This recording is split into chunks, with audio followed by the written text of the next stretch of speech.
আজকে আমি আপনাদের একটা ভুল ধারণা ভেঙে দিতে চাই। আপনারা জানেন যে আমি একটা ভিডিওতে ঈদে মিলাদুন্নবী সম্পর্কে কিছু কথা বলছিলাম।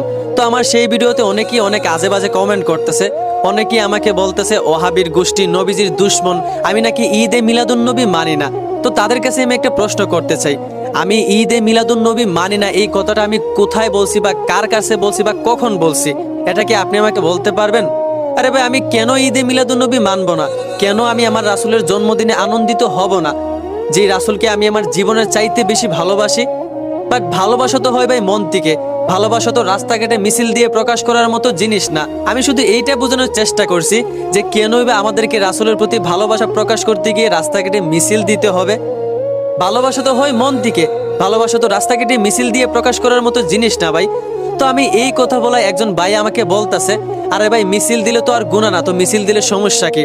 তো ওই ভাইটাকে তখন আমি একটা প্রশ্ন করলাম, দয়া করে কথাগুলো একটু খেয়াল করবেন। আমি বললাম যে ভাই, আপনার কথা আমি মানলাম মিছিল দিলে গুনাহ না, তবে আমি আপনাকে একটা প্রশ্ন করতে চাই। আপনি বলেন তো, প্রত্যেকটা মুসলমানের জন্য নামাজ পড়া ফরজ, নাকি রাসূলের প্রতি ভালোবাসা প্রকাশ করতে গিয়ে রাস্তাঘাটে মিছিল দেওয়া ফরজ? তখন সে আমাকে বলল, অবশ্যই প্রত্যেকটা মুসলমানের জন্য নামাজ পড়া ফরজ।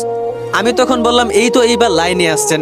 তো প্রত্যেকটা মুসলমানের জন্য নামাজ পড়া ফরজ, অথচ এই নামাজ আদায় করার বেলায়ও আল্লাহ আমাদেরকে বলছেন, হে বান্দা, তোমরা তোমাদের নামাজ আদায় করতে গিয়ে যেন অন্য কোনো মুসলমানের সমস্যা না হয় সেই দিকে খেয়াল রাখবা।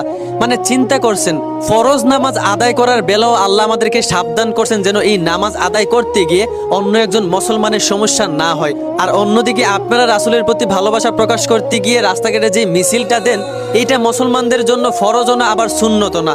অথচ এই মিছিলটা দিতে গিয়ে মানুষের অনেক সমস্যা হয়, মানুষের চলাফেরায় সমস্যা হয়, রাস্তাঘাট জ্যাম হয়। তো ফরজ নামাজ আদায় করার বেলাও যদি খেয়াল রাখতে হয় আমার নামাজ আদায় করতে গিয়ে যেন অন্য একজন মুসলমানের সমস্যা না হয়, তাহলে এই যে আপনারা রাস্তাঘাটে মিছিল দিতেছেন, এটা ফরজও না, আবার সুন্নত না। অথচ এই মিছিলের কারণে মানুষের সমস্যা হচ্ছে, রাস্তাঘাট জ্যাম হচ্ছে, মানুষের চলাফেরায় সমস্যা হচ্ছে। তো এইটা কি উচিত ভাই? একটু বিবেক দিয়ে চিন্তা করেন।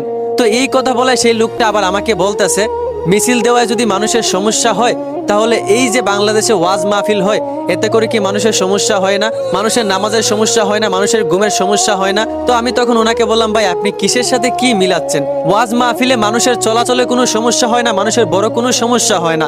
তাছাড়া ওয়াজ মাহফিল হয় রাত্রের বেলা, আর এই সময় কোনো মুসলমানের উপর ফরজ নামাজ থাকে না। তাই ওয়াজ মাহফিলের জন্য মুসলমানের নামাজের সমস্যা হবে, এটার প্রশ্নই আসে না। আর আপনি বলছেন মানুষের ঘুমের সমস্যা হয়। বাংলাদেশে তো ওয়াজ মাহফিল সর্বোচ্চ 12টা থেকে 1টার ভিতরে শেষ হয়ে যায়। তো এইটুকুতে তো মানুষের সমস্যা হওয়ার কথা না। আর যদিও কারো একটু একটু হয়ে থাকে, এইটুকু স্যাক্রিফাইস করতে হবে। এখন এই স্যাক্রিফাইসের কথা বলাতে সে আবার আমাকে বলতেছে, ওয়াজ মাহফিলের জন্য যদি মানুষ স্যাক্রিফাইস করতে হয়